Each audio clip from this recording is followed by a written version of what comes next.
नमस्कार और स्वागत है इस खास चर्चा में। आज हम बात कर रहे हैं राष्ट्रीय आय लेखांकन यानी नेशनल इनकम अकाउंटिंग की। हाँ, सुनने में शायद थोड़ा भारी लगे, लेकिन असल में ये समझना ज़रूरी है कि किसी देश की अर्थव्यवस्था कैसे काम कर रही है, उसकी सेहत कैसी है। बिल्कुल। जब हम खबरों में सुनते हैं ना कि देश की जीडीपी इतनी बढ़ गई, तो उसका मतलब क्या होता है? ये सब इसी से जुड़ा है ना? बिल्कुल, ये सिर्फ अकादमिक शब्द नहीं है। देखिए, ये वो आंकड़े हैं जिनसे पता चलता है कि देश आर्थिक रूप से कितना मजबूत हो रहा है और सरकारें नीतियां कैसे बनाती हैं। हाँ। और आम आदमी की जिंदगी पर भी इसका असर पड़ता है। हमारे पास जो स्रोत हैं, वो हमें इसकी बुनियादी बातों को, इसे मापने के तरीकों को और कुछ जरूरी शब्दों को समझने में मदद करेंगे। तो आज हमारा इरादा यही है कि इन जटिल सी लगने वाली बातों को थोड़ा आसान बनाएं। हम समझेंगे कि राष्ट्रीय आय क्या है, इसे कैसे नापते हैं और ये जीडीपी, जीएनपी जैसे शब्दों का असली मतलब क्या है। हाँ, कोशिश रहेगी कि ये सब एक दिलचस्प बातचीत की तरह लगे, ना कि किसी क्लासरूम लेक्चर की तरह। चलिए शुरू करते। सबसे पहले, ये राष्ट्रीय आय आखिर है क्या? देखिए, आसान शब्दों में कहें तो राष्ट्रीय आय एक साल के दौरान किसी देश के नागरिकों द्वारा कमाई गई कुल आमदनी है, मतलब टोटल इनकम। अच्छा। इसमें मजदूरी, किराया, ब्याज और मुनाफा सब शामिल होता है। इसे कई अर्थशास्त्रियों ने अपने अपने तरीके से समझाया है। कुछ ने उत्पादन पर जोर दिया, मतलब कितना सामान और सेवाएं बनी। हाँ। तो कुछ ने उपभोग पर, कि लोगों ने कितना खर्च किया। हाँ, मैंने पढ़ा था कि मार्शल जैसे अर्थशास्त्री इसे देश के संसाधनों से पैदा हुई वस्तुओं और सेवाओं का कुल मूल्य मानते थे। सही। जबकि पेगू इसे मुद्रा में मापी जा सकने वाली आय मानते थे, जिसमें विदेश से हुई कमाई भी शामिल है। और फिशर का नजरिया तो उपभोग पर था। बिल्कुल सही। और जो आधुनिक परिभाषाएं हैं, जैसे साइमन कुजनेट्स की या भारत की राष्ट्रीय आय समिति की, वो भी इसी बात पर केंद्रित हैं कि एक साल में देश में कुल कितना शुद्ध उत्पादन हुआ। शुद्ध उत्पादन? हाँ, जो सीधे उपभोक्ताओं तक पहुंचा, और इसमें किसी चीज को दो बार नहीं गिना गया। तो मूल बात वही, एक साल में देश के लोगों की कुल कमाई या कुल उत्पादन का मूल्य। इसे कभी राष्ट्रीय लाभांश या राष्ट्रीय आउटपुट भी कह देते हैं। ठीक है, तो ये मूल रूप से देश की सालाना कमाई का एक तरह से हिसाब है। अब इसे समझने के लिए कुछ और बुनियादी बातों को जानना जरूरी होगा, है ना? जैसे ये आय का चक्रीय प्रवाह क्या चीज है? हाँ, ये एक बहुत ही मौलिक अवधारणा है, फंडामेंटल कॉन्सेप्ट। इसे समझने के लिए सोचिए कि अर्थव्यवस्था में दो मुख्य खिलाड़ी हैं। एक परिवार, जैसे हम और आप, हम लोग, और दूसरी व्यावसायिक फर्में, मतलब कंपनियां। परिवार क्या करते हैं? वो कंपनियों को काम करने के लिए अपनी सेवाएं देते हैं, जैसे श्रम, अपनी जमीन किराए पर देना या पूंजी लगाना। और बदले में कंपनियों से हमें आय मिलती है, तनख्वाह, किराया, ब्याज या मुनाफे के तौर पर। बिल्कुल। अब पैसा हमारे पास आ गया, हम क्या करते हैं? हम उस पैसे से कंपनियों द्वारा बनाई गई चीजें और सेवाएं खरीदते हैं। हाँ, खर्च करते हैं। तो पैसा वापस कंपनियों के पास चला जाता है। बिल्कुल। इस तरह पैसा एक चक्कर में घूमता रहता है, कंपनियों से परिवारों तक आय के रूप में और परिवारों से कंपनियों तक खर्च के रूप में। अच्छा। और दूसरी तरफ वस्तुएं और सेवाएं कंपनियों से परिवारों तक जाती हैं। ये एक निरंतर चलने वाला चक्र है, अर्थव्यवस्था का ब्लड सर्कुलेशन सिस्टम समझिए इसको। ये तो काफी आसानी से समझ आ गया। अच्छा, एक और शब्द आता है घरेलू क्षेत्र या इकोनॉमिक टेरिटरी। इसका क्या मतलब है? इसका मतलब है देश की वो भौगोलिक सीमा जिसके अंदर सरकार का प्रशासन चलता है और जहां लोग, सामान और पैसा आसानी से आ जा सकते हैं। ठीक है। इसमें समुद्री सीमा और हवाई क्षेत्र भी शामिल हैं। हाँ। एक दिलचस्प बात यह है, जैसा आपने कहा, कि अगर दिल्ली में किसी दूसरे देश का दूतावास है, हाँ, तो वो भारत के घरेलू क्षेत्र का हिस्सा नहीं माना जाएगा। लेकिन अगर लंदन में भारतीय दूतावास है, तो वो भारत के घरेलू क्षेत्र का हिस्सा होगा। अरे वाह, ये तो काफी रोचक बात है। अच्छा, अब आते हैं उन दो शब्दों पर जो अक्सर कंफ्यूज करते हैं, बाजार मूल्य यानी मार्केट प्राइस और कारक लागत यानी फैक्टर कॉस्ट। इनमें क्या फर्क है? हाँ, ये समझना बहुत जरूरी है। बाजार मूल्य वो कीमत है जो हम ग्राहक के तौर पर किसी चीज के लिए चुकाते हैं, जो हम देते हैं दुकान पर। हाँ, इसमें सरकार द्वारा लगाए गए अप्रत्यक्ष कर, इनडायरेक्ट टैक्सेस, जैसे जीएसटी वगैरह जुड़े होते हैं। लेकिन अगर सरकार ने कोई सब्सिडी दी है, तो वो घटी हुई होती है। ये असल में बाजार की कीमत है जो हम पे करते हैं। और कारक लागत? कारक लागत वो कीमत है जो उत्पादन के साधनों को मिली है। यानी मजदूरों की मजदूरी, जमीन का किराया, पूंजी का ब्याज और उद्यमी का मुनाफा, इन सबको मिलाकर जो लागत बनी। अच्छा। इसमें सरकार के टैक्स शामिल नहीं होते, लेकिन अगर सरकार ने उत्पादन में कोई मदद मतलब सब्सिडी दी है तो वो शामिल होती है। तो फर्क सीधा है, बाजार मूल्य इज इक्वल टू कारक लागत प्लस अप्रत्यक्ष कर सब्सिडी। या फिर कारक लागत इज इक्वल टू बाजार मूल्य अप्रत्यक्ष कर प्लस सब्सिडी। बिल्कुल, ऐसे भी कह सकते हैं। समझ गई। यानी कारक लागत एक तरह से उत्पादन की असली लागत हो गई, बिना टैक्स और सब्सिडी के असर के। अच्छा, इसी तरह चालू मूल्य और स्थिर मूल्य भी होते हैं। हाँ बिल्कुल, चालू मूल्य का मतलब है किसी चीज की कीमत आज के समय में क्या है। इसमें महंगाई यानी मुद्रास्फीति का असर शामिल होता है। जैसे आज की कीमत। हाँ, मान लीजिए पिछले साल कोई चीज 100 रुपए की थी, आज 110 की हो गई, तो 110 चालू मूल्य है। लेकिन अगर हमें ये जानना है कि क्या सच में उत्पादन बढ़ा है या सिर्फ कीमतें बढ़ी हैं, तो हम स्थिर मूल्य का इस्तेमाल करते हैं। वो कैसे करते हैं? हम किसी एक साल को आधार वर्ष मतलब बेस ईयर मान लेते हैं। जैसे मान लीजिए 2011-12। अच्छा। फिर हम आज के उत्पादन को भी उसी आधार वर्ष की कीमतों पर मापते हैं। इससे महंगाई का असर हट जाता है। ओह। और हमें पता चलता है कि वास्तविक रूप में मतलब रियल टर्म्स में उत्पादन कितना बढ़ा या घटा है। इसे ही रियल ग्रोथ कहते हैं। ठीक है, ये बहुत महत्वपूर्ण है असली तरक्की जानने के लिए। अच्छा, एक और शब्द है मूल्यह्रास या डेप्रिसिएशन। ये क्या होता है? डेप्रिसिएशन का मतलब है समय के साथ इस्तेमाल होने या पुरानी पड़ जाने की वजह से पूंजीगत सामान के मूल्य में होने वाली कमी। जैसे मशीनें, इमारतें। हाँ बिल्कुल, जैसे आपकी कार हर साल पुरानी होती है और उसकी कीमत कम हो जाती है ना? वैसे ही देश की उत्पादन क्षमता में लगी मशीनों की कीमत भी इस्तेमाल से, टूट-फूट से घटती है। इसे स्थिर पूंजी का उपभोग भी कहते हैं। और विदेशों से शुद्ध कारक आय, net factor income from abroad, NFIA, ये क्या चीज है? ये भी एक अहम कॉन्सेप्ट है। देखिए, हमारे देश के नागरिक विदेशों में भी काम करते हैं, निवेश करते हैं, वहां से आय कमाते हैं। जैसे कोई विदेशी कंपनी भारत में मुनाफा कमा रही है। तो NFIA क्या है? ये इन दोनों के बीच का अंतर है। अंतर? हाँ, मतलब भारतीयों की विदेशों से कमाई हुई आय माइनस विदेशियों की भारत से कमाई हुई आय। NFIA इक्वल्स विदेशों से भारत में कारक आय, भारत से विदेशों में कारक आय। ये हमें GDP और GNP के बीच का फर्क समझने में बहुत मदद करेगा। अच्छा, ठीक है। और ये हस्तांतरण भुगतान क्या है? जैसे स्कॉलरशिप या पेंशन? हाँ, ये वो भुगतान है जिनके बदले में कोई वस्तु या सेवा तुरंत नहीं मिलती। मतलब ये एक तरफा भुगतान होते हैं। One way. हाँ, जैसे सरकार की ओर से दी जाने वाली पेंशन, बेरोजगारी भत्ता या किसी से मिला तोहफा, दान, क्योंकि इनके बदले कोई उत्पादन नहीं हो रहा होता है, उसी समय इन्हें राष्ट्रीय आय में नहीं गिना जाता। ठीक है। और अंत में ये COR और ICOR क्या बला है? Capital output ratio. हाँ, ये थोड़े तकनीकी शब्द हैं, पर इनका मतलब समझना जरूरी है। COR मतलब कैपिटल आउटपुट रेशियो। ये बताता है कि हमें उत्पादन की एक इकाई बनाने के लिए, जैसे मान लीजिए 1 रुपए का आउटपुट बनाने के लिए कितनी पूंजी लगानी पड़ती है, कितना निवेश करना पड़ता है। अच्छा। अगर COR ज्यादा है, इसका मतलब है हमें ज्यादा पूंजी लगाकर कम आउटपुट मिल रहा है, यानी हमारी अर्थव्यवस्था कम कुशल है। और ICOR? ICOR यानी इंक्रीमेंटल कैपिटल आउटपुट रेशियो। ये बताता है कि आउटपुट को एक अतिरिक्त इकाई बढ़ाने के लिए कितनी अतिरिक्त पूंजी चाहिए। ये अर्थव्यवस्था की निवेश क्षमता और कुशलता के सूचक हैं, दिखाते हैं कि नया निवेश कितना प्रभावी है। समझ गई।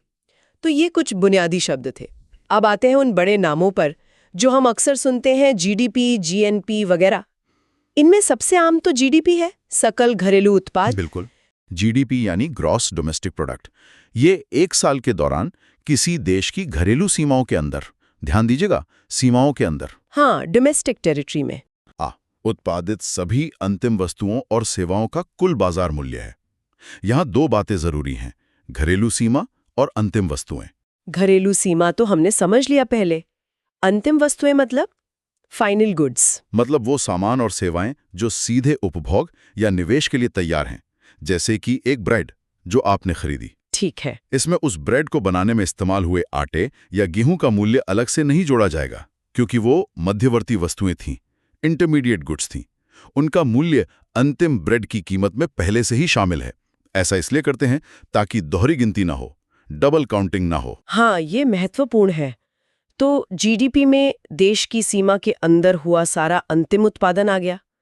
आपने कहा सकल, ग्रॉस, इसका मतलब इसमें डेप्रिसिएशन शामिल है। हाँ, सकल का मतलब यही है कि इसमें से अभी पूंजी के मूल्यह्रास यानी डेप्रिसिएशन को घटाया नहीं गया है, और इसे आमतौर पर बाजार मूल्य पर, मार्केट प्राइस पर मापा जाता है, जीडीपी एमपी। ठीक है। लेकिन ध्यान रहे, इसमें पुरानी चीजों की खरीद बिक्री या सिर्फ पैसे का लेन देन जैसे शेयर खरीदना या फिर गैर कानूनी गतिविधियों से हुई आय, ये सब शामिल नहीं होता। और जीडीपी को कारक लागत, फैक्टर कॉस्ट पर भी मापते हैं, जीडीपी एफसी। हाँ, बिल्कुल। जब हम जीडीपी एमपी में से अप्रत्यक्ष कर घटा देते हैं और सब्सिडी जोड़ देते हैं, यानी एक तरह से शुद्ध अप्रत्यक्ष कर घटाते हैं, तो हमें मिलता है GDP at factor cost, GDP FC. अच्छा। ये दिखाता है कि देश की सीमा के अंदर उत्पादन के कारकों, मतलब मजदूर, पूंजीपति वगैरह को असल में कितनी आय हुई। और असली आर्थिक विकास देखने के लिए रियल जीडीपी होता है, जिसे स्थिर कीमतों पर मापते हैं, जैसा आपने पहले बताया। बिल्कुल सही। रियल जीडीपी ही हमें बताता है कि अर्थव्यवस्था का आकार वास्तव में बढ़ रहा है या नहीं, महंगाई का असर हटाकर। ठीक है, जीडीपी तो समझ आ गया। अब ये जीएनपी क्या है? सकल राष्ट्रीय उत्पाद, ग्रॉस नेशनल प्रोडक्ट। ये जीडीपी से कैसे अलग है? देखिए, जीएनपी यानी ग्रॉस नेशनल प्रोडक्ट, जहां जीडीपी देश की भौगोलिक सीमा पर ध्यान देता है, वहीं जीएनपी देश के नागरिकों पर ध्यान देता है, मतलब सामान्य निवासियों, नॉर्मल रेजिडेंट्स पर, चाहे वो दुनिया में कहीं भी हों। अच्छा, नागरिकता पर फोकस है। हाँ, इसे निकालने के लिए हम जीडीपी में विदेशों से शुद्ध कारक आय, एनएफआईए, जोड़ देते हैं। तो GNP equal to GDP plus NFIA. ओह, तो अगर भारतीय नागरिक या कंपनियां विदेशों में ज्यादा कमा रही हैं और विदेशी कंपनियां भारत में कम कमा रही हैं, तो हमारा जीएनपी हमारे जीडीपी से ज्यादा होगा। एकदम सही पकड़ा। इसे ऐसे समझें, मान लीजिए एक बड़ी भारतीय आईटी कंपनी है जिसके दफ्तर दुनिया भर में है। उसका जो भी वैश्विक मुनाफा है वो भारत के जीएनपी को बढ़ाएगा, भले ही उत्पादन का कुछ हिस्सा कहीं और हुआ हो। ये राष्ट्र की कुल कमाई की ताकत दिखाता है। दूसरी तरफ, अगर कोई विदेशी कार कंपनी भारत में फैक्ट्री लगाती है तो उसका उत्पादन भारत की जीडीपी को बढ़ाएगा, क्योंकि ये भारत की सीमा में हो रहा है। हाँ, जीडीपी बढ़ेगा। लेकिन अगर वो अपना मुनाफा कमाकर विदेश ले जाती है तो वो हमारे जीएनपी में से घट जाएगा, एनएफआईए के जरिए। तो ये फर्क अर्थव्यवस्था की सेहत की थोड़ी अलग अलग कहानियां बताता है। ये बहुत बढ़िया उदाहरण है, इससे एकदम क्लियर हो गया। तो जीएनपी भी सकल है, मतलब इसमें भी डेप्रिसिएशन शामिल है। हाँ, जीएनपी में भी डेप्रिसिएशन शामिल है, और इसे भी बाजार मूल्य, जीएनपी एमपी, और कारक लागत, जीएनपी एफसी, पर मापा जा सकता है। जीएनपी एफसी दिखाता है कि देश के नागरिकों को कुल कितनी कारक आय मिली है, मजदूरी, किराया, ब्याज, लाभ मिलाकर। अब अगर हमें सकल, ग्रॉस में से डेप्रिसिएशन घटा दें तो शुद्ध मिलेगा, जैसे एनडीपी और एनएनपी। बिल्कुल सिंपल है। जब हम जीडीपी में से मूल्यह्रास घटाते हैं तो हमें मिलता है एनडीपी, नेट डोमेस्टिक प्रोडक्ट, शुद्ध घरेलू उत्पाद। ठीक है। ये देश की सीमा के अंदर हुए शुद्ध उत्पादन को दिखाता है, मतलब टूट फूट हटाने के बाद। NDP equals to GDP minus depreciation. और वैसे ही जीएनपी में से डेप्रिसिएशन घटाने पर एनएनपी, नेट नेशनल प्रोडक्ट, मिलेगा, शुद्ध राष्ट्रीय उत्पाद। NNP is equals to GNP minus depreciation. सही। और यही एनएनपी जब कारक लागत पर मापा जाता है, यानी एनएनपी एट फैक्टर कॉस्ट या एनएनपी एफसी, तो उसे ही आमतौर पर राष्ट्रीय आय या नेशनल इनकम कहा जाता है। अच्छा, तो असली राष्ट्रीय आय एनएनपी एट एफसी है। हाँ, मुख्य रूप से यही है। ये दिखाता है कि देश के नागरिकों को असल में कुल कितनी शुद्ध आय प्राप्त हुई है। NNP FC is equal to GNP FC minus depreciation. इसे ऐसे भी निकाल सकते हैं, NNP FC is equal to NDP FC plus NFIA. वाह, तो जीडीपी, जीएनपी, एनडीपी, एनएनपी, ये सब एक दूसरे से जुड़े हुए हैं और अर्थव्यवस्था की अलग-अलग तस्वीर दिखाते हैं। अच्छा, जैसे देश के लिए जीडीपी एनडीपी है, वैसे ही राज्यों के लिए जीएसडीपी एनएसडीपी होता है। हाँ बिल्कुल, gross state domestic product GSDP और net state domestic product NSDP. ये राज्य स्तर पर अर्थव्यवस्था के आकार और वृद्धि को मापते हैं, बिल्कुल वैसे ही जैसे जीडीपी एनडीपी देश के लिए करते हैं। और पर कैपिटा एनएसडीपी। हाँ, प्रति व्यक्ति एनएसडीपी, पर कैपिटा एनएसडीपी, राज्य के लोगों की औसत आय और जीवन स्तर का एक अंदाजा देता है। हाँ, वो एक सरकारी योजना है जिसका अर्थव्यवस्था के इस मापक एनएसडीपी से सीधा संबंध नहीं है, बस नाम एक जैसा होने से कभी-कभी कंफ्यूजन हो जाता है। वो स्किल डेवलपमेंट के लिए है। ये सब तो ठीक है, पर राष्ट्रीय आय का अनुमान लगाना इतना जरूरी क्यों है? मतलब क्यों करते हैं ये सब, और इसे मापते कैसे हैं? देखिए, इसका महत्व बहुत है। जैसा महान अर्थशास्त्री जॉन मेनार्ड कीन्स ने कहा था, अर्थशास्त्रियों के विचार चाहे सही हो या गलत, दुनिया पर बहुत गहरा असर डालते हैं। राष्ट्रीय आय के सटीक आंकड़े सरकार को सही आर्थिक नीतियां बनाने में मदद करते हैं। जैसे टैक्स पॉलिसी या रोजगार योजनाएं? हाँ बिल्कुल, विकास की योजना बनाने, ये समझने में कि अर्थव्यवस्था किस दिशा में जा रही है, कहाँ निवेश की जरूरत है, इन सब के लिए ये आंकड़े बेसलाइन का काम करते हैं। तो इसे मापने के तरीके क्या हैं, मेथड्स? मुख्य रूप से 2 तरीके ज्यादा इस्तेमाल होते हैं। पहला है उत्पाद विधि, या जिसे मूल्यवर्धित विधि, वैल्यू एडेड मेथड भी कहते हैं। अच्छा, और दूसरा है आय विधि, इनकम मेथड। ये मूल्यवर्धित विधि क्या है, वैल्यू एडेड मेथड? इसमें हम ये देखते हैं कि उत्पादन के हर चरण पर, हर स्टेज पर कितनी कीमत या मूल्य जोड़ा गया, वैल्यू एडिशन कितना हुआ। वो ब्रेड वाला उदाहरण फिर से? हाँ, वही सब सच्चा है। मान लीजिए किसान ने 400 रुपए का गेहूं उगाया, तो उसने 400 रुपए का मूल्यवर्धन किया। ठीक है। चक्की वाले ने उसे 600 रुपए का आटा बनाया, तो उसने कितना मूल्य जोड़ा? 200 रुपए। 600 माइनस 400। हाँ, 200। फिर बेकर ने 900 रुपए की ब्रेड बनाई, तो उसने 300 रुपए का मूल्य जोड़ा। 900 माइनस 600। राष्ट्रीय आय निकालने के लिए हम हर चरण में जोड़े गए मूल्य को जोड़ते हैं। 400 प्लस 200 प्लस 300, 900 रुपए। अच्छा, तो सिर्फ वैल्यू एडिशन जोड़ा। हाँ, इससे हम सिर्फ अंतिम उत्पाद ब्रेड की कीमत तक पहुंचते हैं, और वो जो दोहरी गिनती वाली समस्या है उससे बच जाते हैं। ये उत्पादन पर केंद्रित विधि है। ये तो बहुत स्मार्ट तरीका है दोहरी गिनती से बचने का। और दूसरी विधि आय विधि? इनकम मेथड आय विधि दूसरी तरफ से देखती है। ये देखती है कि उत्पादन प्रक्रिया में जितनी भी आय पैदा हुई वो किसको मिली। किसको मिली मतलब उत्पादन के कारकों को, मजदूर, जमीन मालिक, पूंजीपति, उद्यमी, इनको जो आय मिली उसको जोड़ते हैं, यानी मजदूरी, किराया, ब्याज और मुनाफा। अच्छा। साथ ही इसमें स्वनियोजित लोगों की आय भी शामिल होती है, जैसे डॉक्टर, दुकानदार, वकील वगैरह, जिनकी आय को मिश्रित आय कहते हैं। ये आय के वितरण पर केंद्रित है। सिद्धांत रूप से दोनों तरीकों से राष्ट्रीय आय का आंकड़ा बराबर आना चाहिए, क्योंकि जितना उत्पादन होता है उतनी ही आय पैदा होती है। हाँ, लॉजिकली तो बराबर होना चाहिए।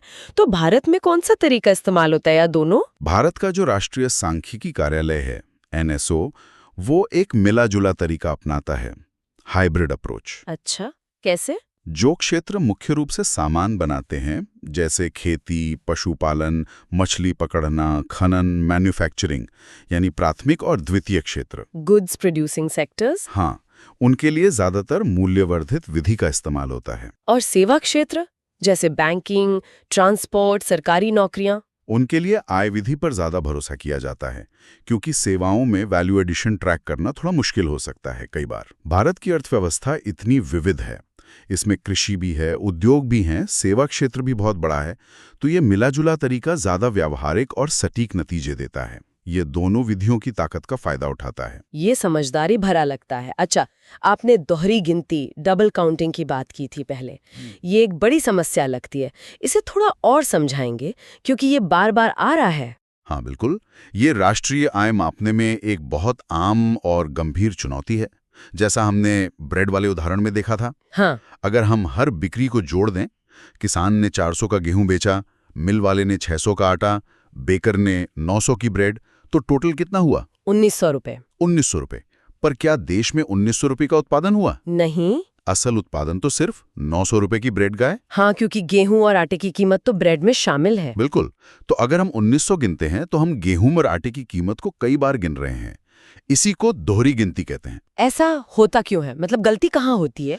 गलती तब होती है जब हम मध्यवर्ती वस्तुओं, इंटरमीडिएट गुड्स, जो आगे उत्पादन में काम आती हैं, अच्छा, और अंतिम वस्तुओं, फाइनल गुड्स, जो सीधे उपभोग होती हैं, के बीच ठीक से फर्क नहीं कर पाते। जैसे आटा? हाँ, अगर आप घर के लिए आटा खरीदते हैं तो वो अंतिम उत्पाद है, लेकिन अगर बेकर खरीदता है ब्रेड बनाने के लिए तो वो मध्यवर्ती है। अगर हम सावधानी ना बरतें तो एक ही चीज की कीमत बार बार जुड़ सकती है। और इसके नतीजे क्या होते हैं अगर डबल काउंटिंग हो जाए तो? नतीजे ये होता है कि राष्ट्रीय आय का आंकड़ा बहुत ज्यादा बड़ा चढ़ा दिखने लगता है, इन्फ्लेटेड फिगर आ जाता है। ओह, इससे ऐसा लग सकता है कि अर्थव्यवस्था असल से कहीं ज्यादा अच्छा कर रही है। ये सरकार को गलत नीतियां बनाने पर मजबूर कर सकता है, और देशों के बीच जब तुलना करते हैं तो वो भी गलत हो सकती है। तो इससे बचने के लिए मूल्यवर्धित विधि सबसे अच्छा तरीका है? हाँ, मूल्यवर्धित विधि खास तौर पर इसी समस्या से निपटने के लिए ही बनाई गई है, क्योंकि ये सिर्फ हर चरण में जोड़े गए मूल्य पर ध्यान देती है। वो डबल काउंटिंग को हटा देती है। और कोई तरीके? हाँ, और भी तरीके हैं, जैसे सांख्यिकीविद बहुत सावधानी से अंतिम और मध्यवर्ती वस्तुओं को परिभाषित करते हैं, सटीक डेटा इकट्ठा करने की कोशिश करते हैं सर्वे और सेंसस से, और कभी-कभी एक और तरीका अपनाते हैं कि सिर्फ अंतिम वस्तुओं और सेवाओं की कीमत को ही गिनो। मतलब सीधे ब्रेड की 900 रुपए वाली कीमत गिन लो। ठीक है, तो ये सुनिश्चित करना कि गणना सटीक हो बहुत महत्वपूर्ण है। बिल्कुल, क्योंकि सटीक राष्ट्रीय आय अनुमान ही प्रभावी आर्थिक योजना और नीति निर्माण का आधार है। बिना सही आंकड़ों के सही फैसले लेना मुश्किल है। तो आज हमने राष्ट्रीय आय लेखांकन की काफी गहराई से पड़ताल की। हमने समझा कि ये क्या है, क्यों जरूरी है, वो आय का चक्रीय प्रवाह कैसे काम करता है। हाँ, सर्कुलर फ्लो। और जीडीपी, जीएनपी, एनएनपी, एनडीपी जैसे बड़े शब्दों का मतलब क्या है। साथ ही कारक लागत, बाजार मूल्य, स्थिर और चालू कीमतों का फर्क भी जाना। हाँ, और हमने इसे मापने के दो मुख्य तरीके, मूल्यवर्धित विधि और आय विधि भी देखें, और ये भी जाना कि भारत में कैसे इनका मिला-जुला इस्तेमाल होता है। और सबसे जरूरी, हमने वो दोहरी गिनती की महत्वपूर्ण समस्या और उससे बचने के तरीकों पर भी बात की। ये सब मिलकर हमें अर्थव्यवस्था की एक तस्वीर देते हैं। बिल्कुल, एक जरूरी तस्वीर। इसमें कोई शक नहीं कि आंकड़े किसी देश की आर्थिक सेहत को समझने के लिए बहुत महत्वपूर्ण है। जैसा साइमन कुजनेट्स ने भी कहा था, इनसे राष्ट्र के कल्याण का कुछ अंदाजा तो लगता ही है। हाँ, ये बात तो है। लेकिन यहीं पे एक सोचने वाली बात भी आती है, जो अक्सर उठाई जाती है। क्या? कि ये आंकड़े हमें आर्थिक गतिविधि का एक जरूरी माप तो देते हैं, इसमें कोई शक नहीं, पर क्या ये वाकई देश के लोगों की समग्र खुशहाली या जीवन की गुणवत्ता को पूरी तरह दर्शा पाते हैं? ये एक बड़ा सवाल है। हाँ, क्योंकि बहुत सी ऐसी चीजें हैं जो हमारे जीवन के लिए महत्वपूर्ण हैं, लेकिन जिन्हें पैसे में मापना मुश्किल है, जैसे साफ हवा, अच्छा स्वास्थ्य, सामाजिक रिश्ते, सुरक्षा का एहसास या मन की शांति। जीडीपी इन सबको नहीं माप सकता। सही कहा। तो ये सोचना दिलचस्प है कि इन आर्थिक मापदंडों के साथ साथ हम वास्तविक मानवीय कल्याण को कैसे समझें और मापें। ये शायद अगली किसी चर्चा का विषय हो सकता है। बिल्कुल, ये एक महत्वपूर्ण सवाल है जिस पर दुनिया भर में काफी बहस और काम चल रहा है कि सिर्फ जीडीपी से आगे कैसे देखा जाए।